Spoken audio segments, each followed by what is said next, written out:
To this first in a series of community meetings that the Department of Energy is calling Community Outreach, Neighbor Notifications, Engagement, Collaboration, and Training, or CONNECT. My name is Wendy Lowe, and I will be facilitating this meeting tonight. We're going to tell you more about CONNECT in a few minutes, but in the meantime, thanks so much for your interest in the ongoing cleanup program at the Energy Technology Engineering Center located at Area 4 at the Santa Susana Field Laboratory. Please understand that the CONNECT series are not public hearings where people are invited to provide formal comments, nor are they designed to support regulatory decisions.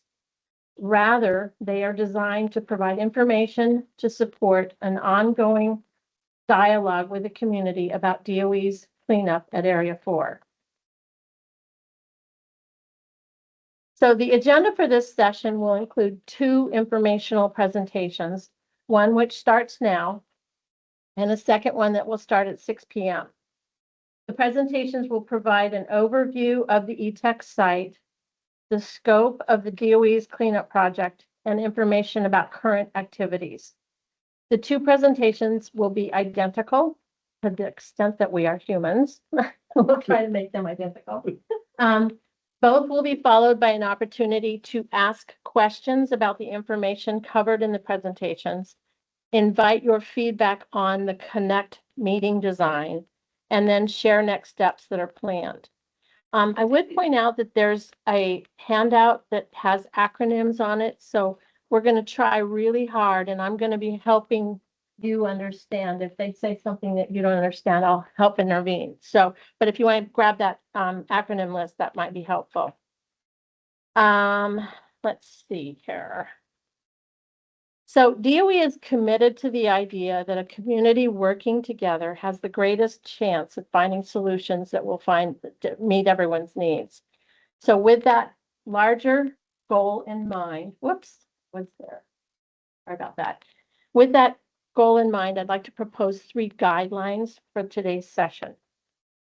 First, we know you are coming together today from a variety of perspectives and lived experiences. And we'd like to invite you to appreciate the diversity of perspectives that are in the room, because we believe that that diversity of perspectives will be critical to developing plans that everybody can support going forward. Second, we'd like, why do I keep doing that? I'm sorry.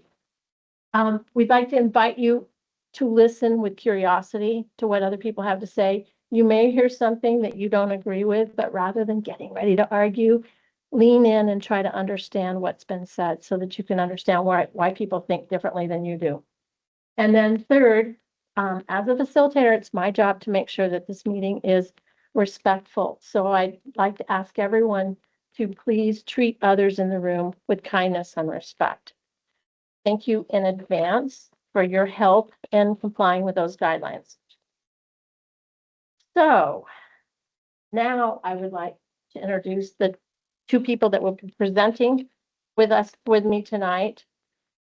First is Josh Mengers, Dr. Josh Mengers. He's the Federal Project Director for DOE's Environmental Management Program at ETEC, and he's the host of this meeting.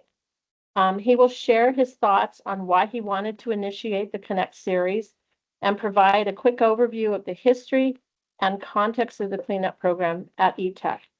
He'll be followed by Luke Hill, who is the project manager for Northwind. And Northwind is the contractor that is supporting the work that is currently underway at ETEC. Luke will share information about what is being done at the site right now. So with that. Thank you, Wendy. Yes, I think I'm loud enough for you guys to hear, but same as Wendy, if you guys can't hear me, just let me know and I'll speak up. But as Wendy mentioned, I am the Federal Project Director and the Site Manager for the DOE's cleanup at Santa Susana Field Lab, or the ETEC site. And as Wendy mentioned, we're going to try to stick to the script, so I have written down my notes. I hope you don't mind when I'm reading them. It's to try to make our 2 meetings the same and make sure that I cover all of the points that I have. So even saying that, I'm going to give you a little more introduction and make sure I'm reading these notes as well. I don't remember myself sometimes. My background is in engineering. I have a bachelor's degree from Johns Hopkins. I have a PhD from the University of Notre Dame. I have been with the U.S. Department of Energy. We will call it DOE here. Since 2012, I spent my first 7 years working on renewable energy projects, including geothermal development at DOE headquarters in Washington, D.C. In 2019, I moved out here for this project, and I've been working on it ever since. I want to emphasize, I moved out here with my family. I know some folks have concerns about that, but when I made the choice to move out here with my family, I looked into the concerns that the community has, and I made the decision that this was the right move for our family. And so with that brief introduction, I'll let Luke say a few words about himself before we get in. Hey everyone, my name is Luke Hill. I'm the project manager for Northwind. I've spent most of my career in groundwater and soil remediation, and I'm helping support DOE in their cleanup of Area 4 at the Santa Susana Field Lab. Thanks, Luke.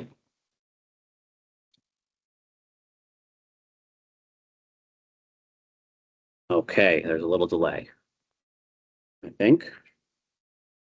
It's in the Office of Environmental Management. There it is. All right. Yes, IT is always helpful to all of us. So good afternoon. Thanks to all of you for being here. This is a genuine thanks. This slide here, I want to go over why we wanted to host this Connect series. It's been too long that we have gotten folks together to have these meetings in a place where we can have open, free-flowing discussions. And so that's really what our goal was in this Connect series, is to strengthen our relationships with you, our neighbors and community partners. We want to find a way to get you direct and timely information about the cleanup work that the DOE is doing at SSFL, and have a way to have a dialogue and get your feedback directly. So tonight marks the first of the new Connect series. There's 3 main points for this. First is community updates like this one. Informal meetings. Luke's going to get into the details about what's going on at the site and get into your questions. The second one is asking for your feedback. There's a number of ways. We gave you a feedback form that you can fill out. There's a QR code that we'll show at the end of the presentation. You can reach out to any of us directly. We want to hear your feedback about what other kinds of events you think would be helpful. And the third is actively reaching out. I know that many of you are here tonight because we reached out to you because we know you're important voices in this cleanup. But if there's other voices who didn't get the word, please let us know, because we want to reach out to them as well so that they can be part of this dialogue that we're starting. Our goals for tonight are to keep this update brief but substantive. So we want to make sure that we're allowing enough time to have these 2 updates, whether it fits your time frame. We start at 4:30 or we start at 6, but then have that dialogue to let you ask us questions. Enough time in between to mingle. So we don't want to be talking at you. We want it to be a dialogue. Next point is that we want to host these periodically. The way I'm thinking is quarterly is probably a good cadence for when to have these. But again, those feedback cards, please let us know when you want to have these. Is quarterly too often? I know you guys are busy, and so we really appreciate the time that you spend to come out in here and do this. If quarterly is too frequently, tell us. But we also want to know what topics we should cover. On to that end, if you feel that our goal to strengthen these relationships and improve the information sharing, if there's something missing or something that can be improved, please tell us. Again, we're really soliciting your feedback. We want to hear it. We're going to read it. We want to take it to heart as we continue this dialogue with the community. So with that, let's dive in. I want to start by giving you a high-level overview of where our site, ETech, DOE at the Santa Susana Field Laboratory, fits into the whole Department of Energy. So here's the mission for what we're doing at the DOE. After that, I'll get into giving you where DOE fits into the SSFL cleanup, our mission and scope, and an overview of our current status before I hand it off to Luke, who will give you the detailed updates of what we've been doing recently. ETEC is a small site in the Office of Environmental Management at the DOE. Sometimes we call that EM. EM is the world's largest environmental cleanup program. The national mission of EM is to complete a safe cleanup of the environmental legacy resulting from decades of nuclear weapons development and government-sponsored nuclear energy research. EM's top priority is to ensure the safety and health of the public and workforce while continuing to protect the environment. We're addressing the legacy of our country's nuclear past and helping to revitalize communities. Today, EM is renewing the mission to accelerate cleanup, reduce costs, and turn our liabilities into assets for the American people. And I want to emphasize this, while the DOE's roots trace back to the Manhattan Project, and you see the Manhattan Project there on the slide, DOE's work at SSFL was focused into research on nuclear energy and liquid metals, not weapons applications. So this makes ETEC what we call a non-defense site. The research at the site was for the benefit of the entire field, and our work was published in open technical literature.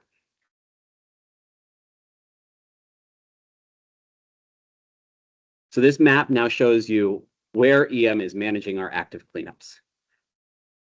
I want to note, you see across the bottom there, a significant project that EM has made in cleaning up 92 of the sites since it was created in 1989. ETEC is one of those 15 remaining sites where our cleanup work continues. Some of these sites are quite large, and you'll probably recognize some of their names if you pay attention to the Manhattan Project or the history of nuclear weapons. To give you an example of EM's breadth and depth of scope, EM manages an inventory of 6.5 trillion liters of contaminated groundwater, an amount equal to about 4 times the daily U.S. water consumption, and 40 million cubic yards of soil and debris contaminated with radionuclides, metals, and organics. The scope for DOE at ETEC is not only significantly smaller, but also has a different history and risk profile than many of the other sites across the DOE's EM cleanup program. So where does DOE fit in at Santa Susana Field Laboratory? Many of you probably know that SSFL is a 2,850 acre site in the Simi Hills between Simi Valley and San Fernando Valley. Starting in the 1950s, DOE leased 90 acres within a portion known as the area of Area 4, shown here in darker blue, to conduct research. Our research operations concluded here in 1989. The responsibility for cleaning up the entire field lab is shared. DOE is responsible for operational areas within Area 4, while NASA and Boeing share responsibility for their respective areas. SSFL cleanup is overseen by the California Department of Toxic Substances Control, or DTSC, which is the lead regulatory agency for the site. I want to emphasize that DOE's commitment to remediation here is not new. We've been actively addressing the environmental legacy of our operations at SSFL for decades. Beginning cleanup activities were even started before research operations formally ceased in the late 1990s. And we've made significant progress with the cleanup at ETEC. We're working to complete the final phases of our cleanup mission here. I think I hit it twice. There we go. The mission at SSFL for DOE is focused on one core principle, and that's safety. You can see those written here, but I wanted to let you know that our mission is to ensure that the land that we operate on is safe. That's safe for our workers, safe for the surrounding communities, and safe and protective for anybody who will use this land in the future. This commitment to safety guides all of our decisions that we make at DOE. Our vision is to complete the remediation in a way that is respectful of the site. I know this land has significant cultural and biological resources, and our goal is to perform a safe and effective cleanup while minimizing the adverse impacts to the site's unique environment. This brings us to what our scope of work is.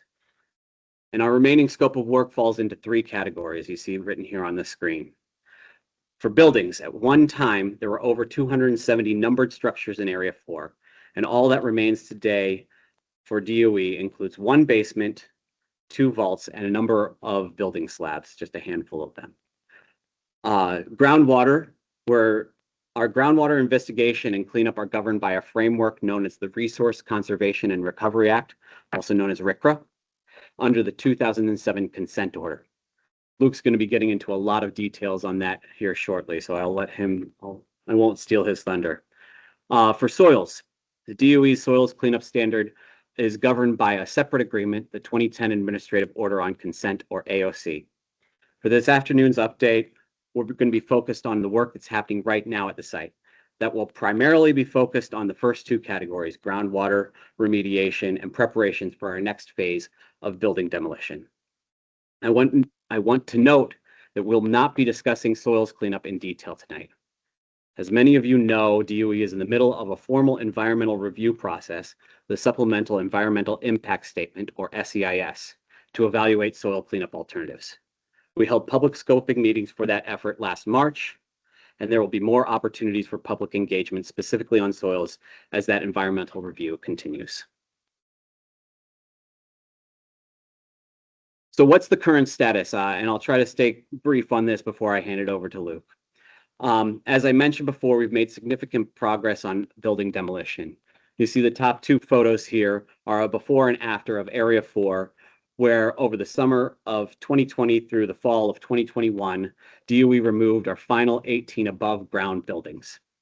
Our next major step is to demolish the last remaining basement, which is part of the Systems for Nuclear Auxiliary Power Environmental Test Facility, also known as Building 4024. Luke's going to be providing an update on the planning progress for that building demolition shortly.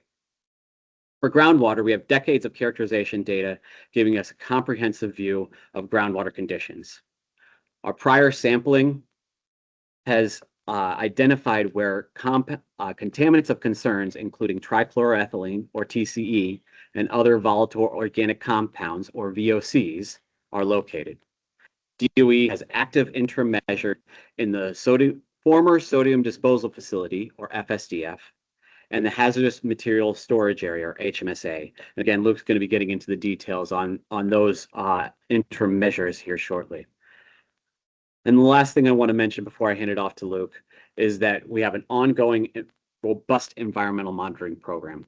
We've been collecting and publishing data every year on groundwater, air quality, and radiological conditions going back to the 1950s. And this is publicly available on our website in what's called the Annual Site Environmental Reports, or ASERs, which provide a comprehensive history of the site conditions. So without further ado, I'll hand it off to Luke to get into some of those details now that you have a brief overview of where we are. Yeah, thank you, Josh. All right. So this evening, I'm primarily going to give you an update or a status on the progress we've made in 2025, and then what early 2026 looks like. My updates are going to be primarily focused on groundwater.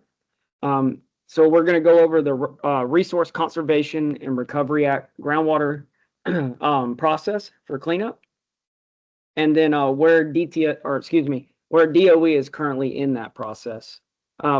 We'll discuss the groundwater interim measure that we are implementing at the former sodium disposal facility.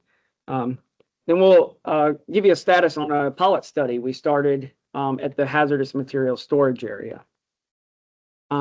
Following that, I'll give you an overview of our air and radiological sampling and monitoring program, and then a status on building demolition. All right, the diagram you see here, green, we've completed. Yellow, we're still working toward those milestones. I first want to give you a preview or define what's involved in each of these steps to give you a context of how we move through this process. So the first one here is the RCRA facility assessment. And that's where we review site records and identify where chemicals were used, stored or disposed. We have to look at site records and say, okay, where do we go look? Where do we put our efforts and what are we dealing with? The next step is the facility investigation. That's where we install groundwater wells and we collect groundwater samples, and soil gas samples so that we can identify the types of chemicals and their extent at the site. The next phase is the corrective measures study. This is where we assess the potential cleanup technologies for groundwater. The next phase is corrective measures implementation. And that's where we identified and evaluated the cleanup technologies. This phase is where we implement those, start cleaning up groundwater. And then the last step there is the corrective measures closure. And that's post remediation activities to ensure that our cleanup goals have been met. The Department of Energy is currently in the corrective measures study phase, and we are working closely with DTSC in the corrective measures study development. The CMS, corrective measures study, is an important milestone because this is where we identify and evaluate potential solutions for cleanup of groundwater contamination. In 2023, DOE submitted a draft of the corrective measures study to DTSC for review, and we received comments back from them requesting additional studies and data collection. So in 2025, DOE, we put a list together of those additional studies and data collection, and we completed them for review in 2025. What do these additional studies do? Well, they support the identification and evaluation of how we clean up groundwater. Specifically, these additional studies that were worked on in 2025, it tells us groundwater conditions at specific areas in Area 4. It also tells us and better informs us of the subsurface conditions that may affect groundwater movement or migration, and also a better understanding of the subsurface chemical and biological conditions. These studies and that data collection helps support the decisions in the corrective measure study when we go to evaluate how to clean it up. The completion and acceptance of this follow-on work and data collection is important for finalizing the corrective measures phase on this diagram, and it gives the team the tools they need to answer questions and make recommendations for groundwater cleanup. So we are currently started late 2025 and into 2026. We are updating the corrective measures study report. We're making revisions to that, and we plan to submit that to DTSC for review in 2026. So one step on this diagram I have not talked about is this bottom box here, referred to as interim measures. All right. What is an interim measure? It's an immediate short-term action taken to control, contain, or reduce contamination at a site before the final remedy is selected and implemented. Something we can do right now. So DTSC requested DOE implement an interim measure at a site location with elevated groundwater contamination. One of our sites that met this requirement is known as the former sodium disposal facility. And some of you in the back might not be able to see, but this figure over here is an aerial view of Area 4. It shows all of our groundwater monitoring wells, and we can look at it later, but it's those wells colored yellow is the former sodium disposal facility. So it met the requirement for an interim measure. So in 2017, DOE began pumping at a well to remove contaminated groundwater. It gets stored in a tank, and then it's taken off-site for treatment and disposal. So what does this mean? We have somebody physically go out, drop a pump down the well, pump out the groundwater, it gets stored in a tank, and then it gets picked up and taken off-site for treatment and disposal. In 2018 and 2020, DOE installed additional monitoring wells across the former sodium disposal facility site as part of a source investigation. We sampled those wells, and those wells that came back with an elevated concentration of contaminants, we added that to the manual pumping or the interim measure. So we started out with one well removing contaminated groundwater, and we added more wells. So we have people going out and pumping water at multiple wells. All of it gets stored in a container or a tank, and it gets taken off site for treatment and disposal. In 2024, instead of manually pumping the wells, we automated this interim measure. And so if you see here in the picture, we have the wells that we are pumping manually. We connected them all with valving. We installed pumps and instruments in the well, and all of the plumbing that pumps the water out gets stored in this 5,000 gallon tank. Well, why is this important? It helps with efficiency. Instead of having people go out and pump those wells and remove contaminated groundwater, we have a system now that's solar powered. It operates unattended, no people on site during daylight hours. What these instruments do is water is available in the wells. We pump them down. The system cuts on automatically and draws the water down, pumps it out, and puts it in this tank. Then the pumps cut off automatically. Water recharges in the wells, the pumps cut on and pump it off. And it just does this during daylight hours. So we don't have to have people out there every single day. And it creates an efficiency because Saturday and Sunday, we don't have people out at the site pumping, but this system will do it for us. Holidays, same thing, it's more efficient. So all the water is stored in this 5,000 gallon tank, and we can remotely monitor this system via our desktop laptop. And we have an alarm in that tank, so when it gets about 75% full, we coordinate with a team of people to come and take that water off site, and it's disposed off, treated and disposed off site. So how do we know this system is working in removing contaminated groundwater?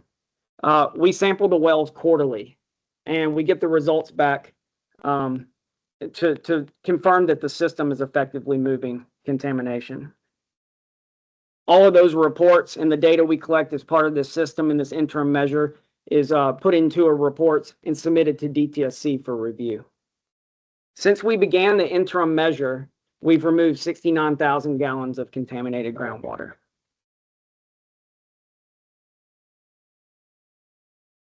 Okay. Next, I want to talk about a pilot study that we started in 2025 at the hazardous material storage area. What's the purpose of a pilot study? It's to evaluate whether a proposed groundwater cleanup method can effectively reduce contamination in groundwater. And then also, can we implement this technology at a larger scale? So we're doing it at a small scale and evaluating, is it effective in cleaning up groundwater? This particular pilot study that we started in 2025 is an in situ or in place biological and chemical pilot study that explores the potential use of chemical and biological amendments injected into the subsurface to create an environment that breaks down contaminants. The Department of Toxic Substance Control and the Los Angeles Regional Water Quality Control Board reviewed our pilot study plan and approved the injection of the amendments. So in fall of 2025, DOE began drilling wells to inject the amendments into the subsurface to stimulate and create an environment that breaks down the contaminants. After we finished injection, we installed additional monitoring wells to evaluate the performance of this technology. Assess, can this be done on a larger scale? We have to know, is it working? So we go put more wells in, collect samples, and we can evaluate that data and see if it's working. So currently we are in the performance monitoring phase, which will continue into 2026. There's, monthly sampling to evaluate. You have to give it time to do its work in the subsurface. And so that'll continue into 2026. Following the completion of this pilot study, we will prepare a report with the results and recommendations, and we'll be submitting it to DTSC for review.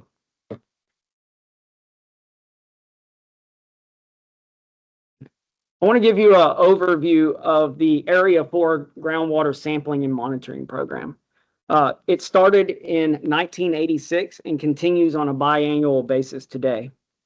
This poster on this side, please take a look at it after, or those in the front can see. That is a bird's eye view of Area 4 and all of our groundwater monitoring wells. They're color coded based on specific areas where we monitor groundwater.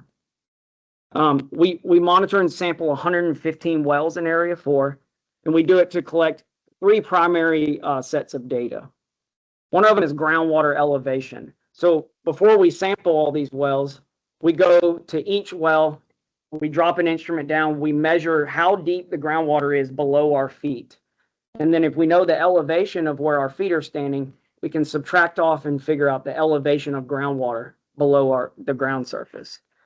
That data is important because it's how we track seasonal changes. Sometimes it rains a lot in Southern California, sometimes it doesn't, and you'll see a fluctuation of the depth to water or the groundwater elevation in each of the wells. That data also helps us assess groundwater movement, and it also plays a part in evaluating groundwater cleanup technologies. As we're sampling, we're purging water out of the wells to collect our sample, and we collect groundwater chemistry parameters. We want to know what is the chemistry of the groundwater at each well. Things like percent hydrogen, dissolved oxygen, oxidation reduction potential. All of these parameters gives us data to help us when we go to evaluate remedies. A lot of the remedies work based on the groundwater chemistry, or sometimes you might need to alter that or create an environment where the chemistry is suitable for the cleanup technology. So groundwater chemistry parameters plays a really important part in this. And then lastly, all these wells, we collect groundwater samples for contaminant concentrations. Why is this program important across Area 4? It gives us an understanding of baseline groundwater conditions. We're able to evaluate concentration trends. Is it going up? Is it going down? Is it steady? Allows us to know the plume, groundwater contamination plume extent, and if it's migrating, and also changes over time. And finally, it helps support corrective action, remediation, and long-term stewardship goals. All of our data from groundwater sampling program in Area 4 is put into reports, and we provide it to DTSC for review. All right. I want to give an overview of our air and radiological monitoring program. Why is this important? Well, first of all, it started in 2018 and continues on a quarterly basis today. This program is important because it establishes a benchmark so that future air monitoring data can be compared against those baseline conditions to ensure that the measures we put in place are effective in controlling conditions when we do cleanup activities. So on this poster over here, there's 4 red dots. This is Area 4, and we have perimeter air monitoring stations located around the boundary of Area 4. We collect VOC, or volatile organic compound samples, twice a month at each of those stations. We also collect radiological air samples twice a week. When we get the radiological samples, we can do an on-site screening process, and that's one of our on-site radiological control technicians here. We have an instrument in-house at the facility where we can do immediate initial screening of our radiological samples so that we can compare those results to baseline conditions.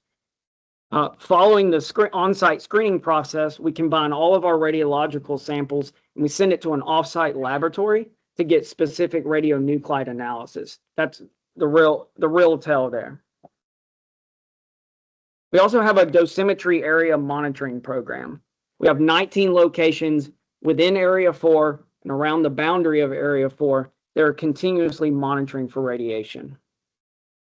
And lastly, we have a routine quarterly radiological survey program where our on-site radiological control technicians complete routine surveys at radiologically controlled areas. Since we started this baseline program in 2018, all of this data is compiled into quarterly and annual reports, and we provide it for DTSC for review. All right. Lastly, I want to give an update on building demolition status. As Josh mentioned, all the buildings that were above ground surface were demolished in 2020 and 2021. However, we have a building at 4024 that has a subsurface basement. This building is also known as the SNAP building, which is Systems for Nuclear Auxiliary Power. And this is where they did research testing on small nuclear reactors in a space or a simulated space environment for the use of providing power to satellites, spacecrafts. So that's what this research facility was used for. And this picture here is down in the basement, and it extends approximately 35 feet below ground surface. So now that DOE has demolished all the above ground structures, we're now turning our focus to the below ground structures. So in 2025, we developed a demolition work plan for the Building 4024 basement.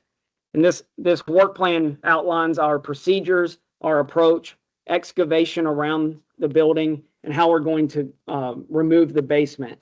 It details all of the demolition. We're working closely with DTSC in reviews and approvals of this work plan. In addition to the demo work plan, we have a set of other plans to help support the demolition. So we developed a site mitigation and monitoring plan. And this plan outlines the procedures for protection of biological and cultural resources during demolition, management of our soils, excavated rock, how we're going to control dust during demolition, and then our air monitoring around that demolition. We also prepared plans for our waste management and transportation. How are we going to manage the waste from this demolition, our transportation routes, what disposal facility it's going to go to. We also developed a stormwater pollution prevention plan, putting in wattles, how we can control on-site and off-site runoff. So we developed that plan. And the most important here is we also put together a data gap investigation work plan. So we have this building, but we need to know more about the surrounding area, adjacent to and surrounding area subsurface conditions. It's really critical that we know the depth to bedrock, the depth to groundwater, and also we'll collect samples to understand, to better inform ourselves of the soil and waste management and protection of workers during the demolition. In 2025, we also did some on-site field work to help support this demolition. We completed a topographic, geophysics, and utility locate survey around the building. And then also the inside components of this building, we completed a asbestos-containing material or other regulated material inspection of these components in the basement. So what does 2026 look like as we move through the preparation for demolition of the basement? We'll be working closely with DTSC for all these plans and procedures that we're putting together. We'll work with DTSC on the reviews and approvals of those plans. We're also going to put together a site-specific or demolition-specific air monitoring plan where we have air monitors upwind, downwind, and also using our perimeter air monitoring stations. And then the data gap investigation work plan that I mentioned, where we need to understand the subsurface around the building to help us with critical decisions and demolition approach. We're going to be looking to get into the field to collect that data, and that'll help us as we move into demolition. And currently, we're tracking to begin demolition of this basement in late 2027.